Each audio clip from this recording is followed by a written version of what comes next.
Good morning and happy Wednesday. Welcome to this edition of Cup of Faith. If we've never really met, my name is John Moen. Moose Jaw Church of God has been part of my life in my home church since I was 18. So this goes back about almost 45 years now. And I owe this church an eternal debt of gratitude as to how it has been a part of my life and has shaped me, and including especially the friendship that of Pastor Larry and Connie. They have been great supporters to Brenda and I over the years, and so I'm saying all that to say that I'm privileged, honored that I would be given a role like a Wednesday morning Cup of Faith to share some of my thoughts and my own theologies as I work them out. I'm in my den right now, and I am looking out.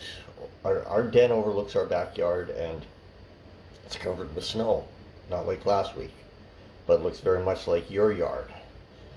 And I'm wondering who exactly ordered this, because I'd like to have a little talk with you offline. And I'm kidding. But I was thinking about the snow, and as much as we got, it's not going to stay. And in a month, I'm pretty confident that I am going to be sailing. And so I can handle it. I can deal with it. There's a lot of things in our lives where we have sudden interruptions, but we know that something better down the road is coming. The great heroes of the faith, Moses, it was 40 years between the time that he fled Egypt to come back to deliver the Israelites.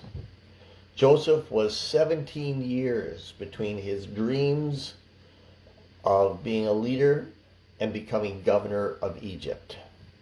Caleb, remember Joshua and Caleb going into the promised land and coming out with a good report. Caleb, it was 45 years between when he was promised land to actually being given the land, where he said, "Give me this mountain." King David, it was 15 years between the time he was anointed king by Samuel the prophet and when he actually became king. And Paul, the great apostle Paul from the New Testament, was in exile for 3 years, and it was 14 years between his first and his second missionary journey. Let me ask you a question. How are you handling your in-between season? Between a dream or a promise or a calling and the fulfillment of that. How's it going for you? Or maybe another way to ask the question is, how do you face your destiny with navigating the in-between season? Let me give you maybe some thoughts here. If we can tie them together properly, I hope they'll be helpful for you. But there are 3 parts to our in-between season. And if we manage them well, I think it'll help us get there. And those 3 parts are the past, the present, and the future. Let's talk about the past for a second. When we think about our past, we have 3 options. Maybe we have more, but let me give you 3. We look at our past and say, boy, that was wasted time. We look at it with bitterness and say, how could this have happened to me? Or do we look at it with joy? Joy is our 3rd option. Gratitude. I'm getting ahead of myself. Or with gratitude. If you remember the familiar story of Joseph after his father had passed away, but his brothers were afraid of what he was now going to do to them, he says to them in Genesis chapter 50, verse 20, "You intended to harm me, but God intended it all for good. He brought me to this position so that I could save the lives of many people." There was the betrayal of his brothers. There was the being sold into slavery. There was the imprisonments. All of these things that had happened to him in his past. But you see, God had a plan, and I think I'm implying that Joseph had gratitude about the journey because it got him to this place. But let me say this. I think the past, among other things, it trains our skills. Let's move on to the present. Again, we have three options, and maybe more. In our present, we can have entitlement, we can have frustration, things are not going the way I thought they would in the timeline that I thought they would, or we can have joy. Entitlement, frustration, or joy. In James chapter 1, dear brothers and sisters, when troubles of any kind come your way, consider it an opportunity for great joy. For you know that when your faith is tested, your endurance has a chance to grow. So let it grow. For when your endurance is fully developed, you will be perfect and complete, needing nothing. So here's why we can choose joy. Here's why we need to choose joy. Because the present trains our character. If the past trains our skills, the present trains our character, and then there's the future.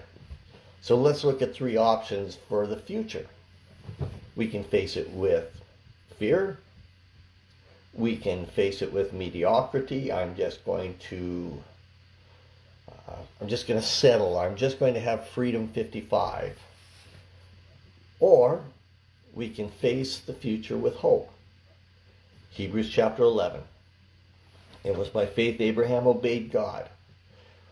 When God called him to leave home and to go to another land that God would give him as his inheritance, he went without knowing where he was going, and that's the way a lot of our futures look. We don't even know where we're going.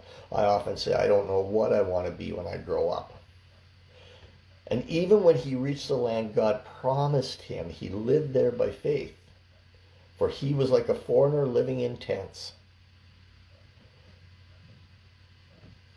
Got to that place, and yet it still wasn't idealistic. And so did Isaac and Jacob, who had inherited the same promise. Abraham was confidently looking forward. I think that's a good way to define faith. Confidently looking forward to a city with eternal foundations. A city designed and built by God. So how do you look to your future? And do you look at it with hope? If the past trains our skills, the present trains our character, the future prepares our faith. Let me leave you with this. I believe this from the bottom of my heart. Regardless of who we are, what our history has been, what our present looks like, what we think our skills are or are not, whether we think we have many possessions or few possessions, I would dare to say that our best days are not behind us, but they are ahead of us. Even if they are our last days, we can have, and I'm going to make up a term here, we can be multiplied impacting. And I know, and I said it exactly the way I wanted to say it, multiplied impacting the people that we shape. I'm not sure if I'm allowed to tell this little story or not, but I'm going to. My father-in-law, Phil Sigilco, is going to be 88 in a few months. And Dad has had a great career in the Church of God as a pastor and as an overseer, as a Bible college president. Dad's done so many things over the years. We had a phone call last night, and he asked me about something he's been asked to do. I'm the board chair of Katepa Lake Camp, and we run on committees, and Dad has been asked to join a committee. Dad has already saved the camp almost $10,000 through as we negotiated our insurance. What Dad did is he was able to free up resources so we can impact more kids. If all things go well, we'll have 300 kids this summer. Dad's contribution to that has made a great difference to young lives. None of us are our best days over. So, blessings for you today. Happy Wednesday. Let's live the way God has designed us to live, because that's always the best way to live. It will give us gratitude, it will give us joy, and it will give us hope. So, as I say, cheers. Enjoy your cup of faith today. May God's blessing be on you.